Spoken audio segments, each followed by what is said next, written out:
സംസ്ഥാനത്ത് വീണ്ടും നിപ്പ മരണം സംഭവിച്ചിരിക്കുന്നു. കോഴിക്കോട് മെഡിക്കൽ കോളേജിൽ ചികിത്സയിലായിരുന്ന 14-കാരനാണ് ഇപ്പോൾ ആശുപത്രിയിൽ മരിച്ചു എന്ന വിവരം പുറത്തുവരുന്നത്.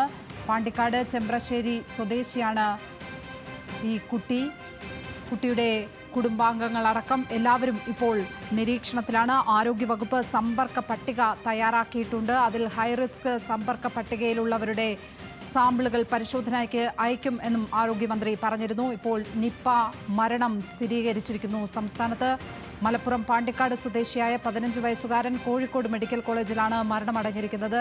ദിൽഷ തിലകൻ തുടരുന്നുണ്ട്. ദിൽഷ, തുടരാം. ദിൽഷ, പറഞ്ഞോളൂ.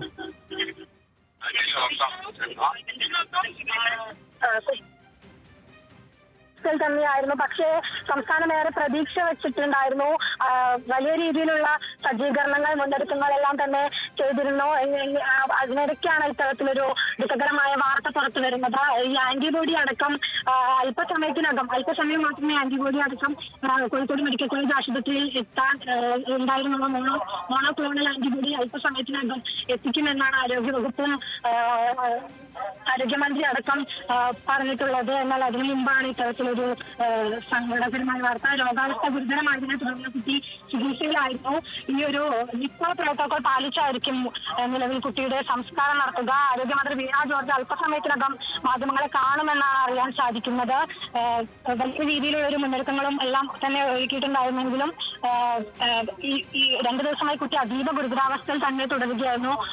കുട്ടിയുടെ മാതാപിതാക്കൾ, ബന്ധുക്കളും കോഴിക്കോട് മെഡിക്കൽ കോളേജ് ആശുപത്രിയിൽ തന്നെ ചികിത്സയിൽ ഈ നിപ്പ രോഗലക്ഷണങ്ങളോടെ നിരീക്ഷണത്തിലുണ്ട്. ഇവരുടെ സ്രവം പരിശോധനയ്ക്ക് അയച്ചിട്ടുണ്ട്. പൂനെ വൈറോളജി ഇൻസ്റ്റിറ്റ്യൂട്ടിലേക്ക് ഇവരുടെ സ്രവം പരിശോധനയ്ക്ക് അയച്ചിട്ടുണ്ട്. അതിന്റെ പരിശോധന ഫലം ഇന്ന് വൈകിട്ടോട് കൂടിയാണ് വരുന്നത്. സംസ്ഥാനത്ത് നിപ്പ മരണം. കോഴിക്കോട് മെഡിക്കൽ കോളേജിൽ ചികിത്സയിലായിരുന്ന 15-കാരൻ മരിച്ചു. മലപ്പുറം പാണ്ടിക്കാട് സ്വദേശിയാണ്. കുട്ടിയുടെ കുടുംബാംഗങ്ങളടക്കം നിരവധി പേർ ഹൈറിസ്ക് പട്ടികയിലുണ്ട്. കുട്ടിയുടെ ആരോഗ്യനില ഗുരുതരമെന്ന വാർത്തകൾ കഴിഞ്ഞ ദിവസങ്ങളിലും പുറത്തു വന്നിരുന്നു. ഏത് വിധേനയും ജീവൻ രക്ഷിക്കാനുള്ള നടപടികൾ സ്വീകരിക്കും എന്നായിരുന്നു ആരോഗ്യമന്ത്രി ഇന്ന് പറഞ്ഞത്. അത്തരത്തിൽ ഊർജിതമായ പ്രവർത്തനങ്ങളാണ് നടക്കുന്നത് എന്ന് പറഞ്ഞത്. ഏതായാലും പ്രതീക്ഷകൾ വിഫലമായിരിക്കുന്നു. കോഴിക്കോട് മെഡിക്കൽ കോളേജിൽ ചികിത്സയിലായിരുന്ന ആ 15-കാരൻ മരണമടഞ്ഞു. കേരളത്തിലെ 21ാമത് നിപ്പ മരണമാണ് ഇത്. നമുക്കറിയാം, 2018-ലാണ് ആദ്യം കേരളത്തിൽ നിപ്പ സ്ഥിരീകരിക്കുന്നത്. തുടർച്ചയായി പിന്നെയും കേരളത്തിൽ നിപ്പ ബാധ കണ്ടിരുന്നു. ഏതാണ്ട് 5 തവണയെങ്കിലും ഇത്തരത്തിൽ രോഗം ആവർത്തിക്കുന്ന സ്ഥിതി. അങ്ങനെ കേരളത്തിൽ നിപ്പ ബാധിച്ച് മരിക്കുന്ന 21ാം ആളായി മാറിയിരിക്കുകയാണ് ഈ കുട്ടി.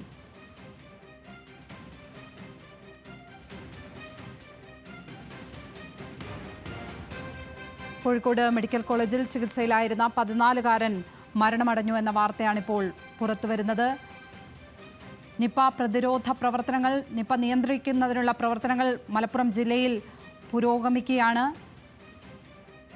10 ദിവസം മുമ്പാണ് ഈ കുട്ടിക്ക് രോഗം ബാധിച്ചത്. തുടർന്ന് വിവിധ സ്വകാര്യ ആശുപത്രികളിൽ കുട്ടിയെ എത്തിച്ചിരുന്നു. കഴിഞ്ഞ ദിവസവും കുട്ടി സ്വകാര്യ ആശുപത്രിയിലായിരുന്നു ഉണ്ടായിരുന്നത്.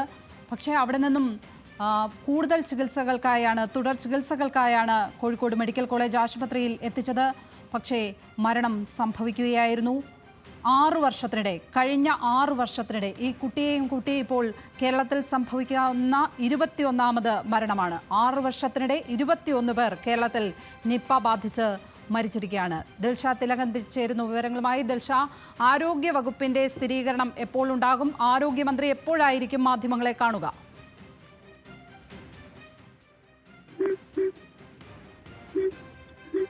ആരോഗ്യമന്ത്രി അല്പസമയത്തിനകം തന്നെ ഈ ഒരു വിഷയത്തിൽ സ്ഥിരീകരണവുമായി മാധ്യമങ്ങളെ കാണുമെന്നാണ് നമുക്ക് ലഭിക്കുന്ന വിവരം. ഈ കുട്ടിയുടെ മാതാപിതാക്കളും അമ്മാവനും എല്ലാം തന്നെ നിരീക്ഷണത്തിലാണ്. സംസ്ഥാനത്ത് 5ാം തവണയാണ് ഈ നിപ്പ സ്ഥിരീകരിക്കുന്നത്. അതിൽ 21ാമത്തെ മരണമാണ് ഇപ്പോൾ റിപ്പോർട്ട് ചെയ്തിരിക്കുന്നത്. നീണ്ട ഒരു സമ്പർക്ക പട്ടിക തന്നെ ആരോഗ്യവകുപ്പ് പുറത്തുവിട്ടിട്ടുണ്ട്. ഇതുമായി ബന്ധപ്പെട്ട് വലിയ രീതിയിലുള്ള ഒരു സജ്ജീകരണങ്ങളാണ് കോഴിക്കോട് മെഡിക്കൽ കോളേജിലടക്കം ഒരുക്കിയിരുന്നത്.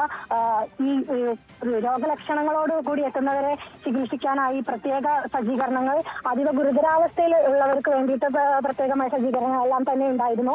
ഈ 2018 മെയിലാണ് സംസ്ഥാനത്ത് ആശങ്ക ഉയർത്തിയത് ആദ്യമായിട്ട് ഈ ഒരു നിപ്പ വൈറസ് സ്ഥിരീകരിക്കുന്നത്. കോഴിക്കോട് പേരാമ്പ്രയിലാണ് ആദ്യമായിട്ട് ഇത് റിപ്പോർട്ട് ചെയ്തത്.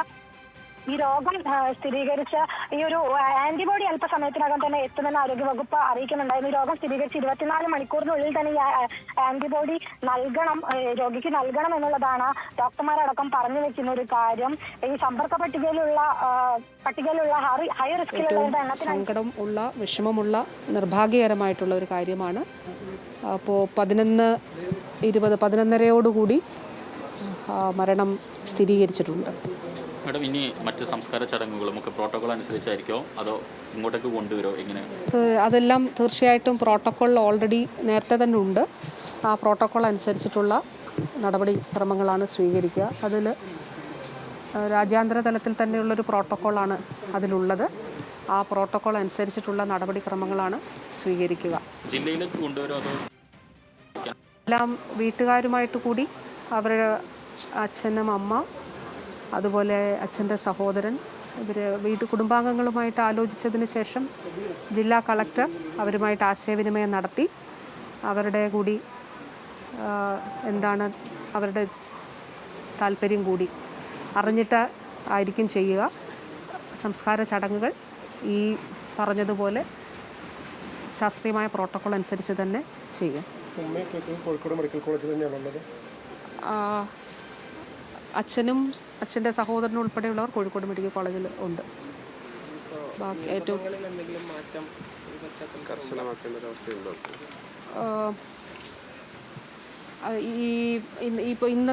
ഇപ്പോൾ നമ്മളൊരു പഞ്ചായത്ത് പ്രസിഡന്റുമാരുമായിട്ടും മുനിസിപ്പാലിറ്റിയുടെ ചെയർപേഴ്സൺമാരുമായിട്ടും ഒക്കെ ആശയവിനിമയം നടത്തിയിരുന്നു. അപ്പോൾ നല്ല നിലയിൽ ഇന്നലെ തന്നെ പഞ്ചായത്തുകളിൽ അവർ തന്നെ ബോധവൽക്കരണ പ്രവർത്തനങ്ങൾ നടത്തുന്നുണ്ട്. പക്ഷെ മറ്റൊരു വിഷയമുള്ളത്, ഈ പഞ്ചായത്തിനോട് ചേർന്ന് ഇപ്പോൾ പാണ്ടിക്കാട് നിന്നും ആനക്കായത്തു നിന്നൊക്കെ കുഞ്ഞുങ്ങൾ ധാരാളമായിട്ട് പോകുന്നുണ്ട് അവിടേക്ക്. അപ്പോൾ അത് സംബന്ധിച്ച് ഇന്ന് ഞായറാഴ്ച ആയിരുന്നത് കൊണ്ടാണ് അത് സംബന്ധിച്ച് ജില്ലാ കളക്ടർ ഇന്നലെ ഉത്തരവിൽ അക്കാര്യങ്ങൾ സൂചിപ്പിക്കുക. ഇന്നിപ്പോൾ വൈകുന്നേരം അത് സംബന്ധിച്ച് വ്യക്തമായിട്ടുള്ള ഈ കാര്യങ്ങൾ കൂടി തദ്ദേശ സ്ഥാപനങ്ങളുടെ കൂടി നിർദ്ദേശങ്ങൾ കൂടി പരിഗണിച്ച് ഈ പറഞ്ഞതുപോലെ പ്രോട്ടോകോൾ പ്രകാരം ആ ഉത്തരവുകളിൽ കുറച്ചുകൂടി ചെറിയ മാറ്റങ്ങൾ ഉണ്ടാകും. അത് കളക്ടർ ഉത്തരവിറക്കും. നിലവിൽ കോഴിക്കോട് മെഡിക്കൽ കോളേജിൽ എത്ര പേരാണുള്ളത്? ഈ രോഗലക്ഷണങ്ങളുള്ളവരോ അല്ലെങ്കിൽ ഇവരുമായിട്ട് ബന്ധപ്പെട്ടവരോ? 3 പേരാണ് അവിടെ ഉള്ളത് ഐസൊലേഷനിൽ. പിന്നെ മഞ്ചേരി മെഡിക്കൽ കോളേജിൽ ഇപ്പോൾ ഹൈ റിസ്ക് കാറ്റഗറിയിലുള്ള 4 പേർ അഡ്മിറ്റഡാണ്. അതിൽ ഒരാൾക്ക് ICU സപ്പോർട്ട് ആവശ്യമായിട്ടുള്ളൊരു സാഹചര്യം കൂടി ഉണ്ടായിരുന്നു. അവരുടെ പരിശോധന ഫലം എപ്പോഴത്തേക്ക് എത്തുമായിരിക്കും? ഒരു ഉച്ച ആവും. അവർക്ക് ഒരു വൈറൽ പനി അവർക്ക് സ്ഥിരീകരിച്ചിരുന്നു ഒരാൾക്ക്. അപ്പോൾ ഇതാണ് എന്നുള്ളത് ഡോക്ടേഴ്സ് കരുതുന്നില്ല. എന്നിരുന്നാൽ പോലും ഇതല്ല എന്നുള്ളത് റൂൾ ഔട്ട് ചെയ്യുന്നതിന് വേണ്ടിയിട്ട് ആ സാമ്പിൾ എടുത്ത് പരിശോധിക്കുകയാണ്.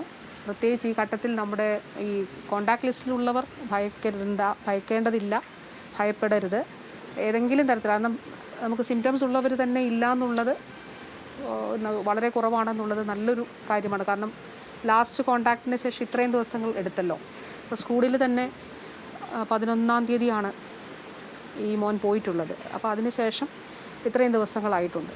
ഇത്രയും ദിവസങ്ങൾക്കുള്ളിൽ മറ്റ് സിംറ്റംസ് വലുതായിട്ട് ഇല്ല എന്നുള്ളത് ഒരു ആശ്വാസകരമായ കാര്യമാണ്. അതുകൊണ്ട് ഭയപ്പെടേണ്ട. നമുക്ക് ഈ എല്ലാവരെയും സാമ്പിൾ ഹൈ റിസ്ക് ഉള്ളവരെ എടുക്കും. രോഗലക്ഷണങ്ങളുള്ളവരെയാണ് ആദ്യം സാമ്പിൾ എടുക്കുന്നത്. ഈ മോണോക്ലോണൽ ആന്റിബോഡി എത്തിച്ചിട്ടുണ്ടോ? അത് ഇനി ആർക്കെങ്കിലും ആവശ്യമുണ്ടെങ്കിൽ അത് സജ്ജീകരിക്കുന്ന തരത്തിലുള്ള കാര്യങ്ങൾ പോയിട്ടുണ്ടോ? അത് ഓൾറെഡി നമ്മൾ കേരളം ആവശ്യപ്പെട്ടതിൻ്റെ അടിസ്ഥാനത്തിലാണ് ഓസ്ട്രേലിയയിൽ നിന്ന് അത് ICMR എത്തിച്ചത്. അത് അവരുടെ പ്രോട്ടോകോൾ പ്രകാരം അവിടെയാണ് സൂക്ഷിച്ചത്. അപ്പോൾ ഇന്നലെ ഉച്ചയ്ക്ക് തന്നെ നമ്മൾ ഈ കാര്യം രേഖാമൂലം ആവശ്യപ്പെട്ടിരുന്നു. അവർ 3:30 തന്നെ അവിടുന്ന് ഷിപ്പ് ചെയ്തു. അത് എത്തിയിട്ടുണ്ട്. പ്രോട്ടോകോൾ പ്രകാരം 5 ദിവസത്തിനുള്ളിൽ നിന്നാണ്. വൈറസ് ബാധ ഉണ്ടായതിന് ശേഷം 5 ദിവസത്തിനുള്ളിൽ മോണോക്ലോണൽ ആൻറ്റിബോഡി കൊടുക്കണം. പക്ഷേ എന്നിരുന്നാൽ പോലും നമുക്ക് മുന്നിൽ മറ്റൊരു ഓപ്ഷൻ ഇല്ല ആയിരുന്നു. അതുകൊണ്ടാണ് 10 ദിവസം ആണെങ്കിലും ഈ മോണോക്ലോണൽ ആൻറ്റിബോഡി കൊടുക്കുന്നതിന് നമ്മൾ തീരുമാനിക്കുക. അതിനാണ് മെഡിക്കൽ ബോർഡ് ചേർന്നിട്ട് 5 ദിവസമല്ല, ഇത്ര ദിവസമാണെങ്കിലും ജീവൻ എങ്ങനെയെങ്കിലും രക്ഷിക്കാൻ കഴിയുമെങ്കിൽ, അപ്പോൾ അതിന് ചാൻസസ് വളരെ കുറവാണെന്ന് ആരോഗ്യ വിദഗ്ധർ പറഞ്ഞിരുന്നു. ഈ മോണോക്ലോണൽ ആൻറ്റിബോഡി ഇപ്പോഴല്ല ഇപ്പോൾ കൊടുത്താലും അത് ഫലിക്കില്ല എന്ന് പറഞ്ഞിരുന്നു. എന്നിരുന്നാൽ പോലും നമുക്ക് മുന്നിൽ മറ്റൊരു ഓപ്ഷൻ ഉണ്ടായിരുന്നില്ല. അപ്പോൾ അതുകൊണ്ടാണ് അത് ശ്രമിച്ചത്. അത് തീർച്ചയായിട്ടും അത് ഇവിടെ അവരെത്തിച്ചത് ഇവിടെ ഉണ്ടാവും.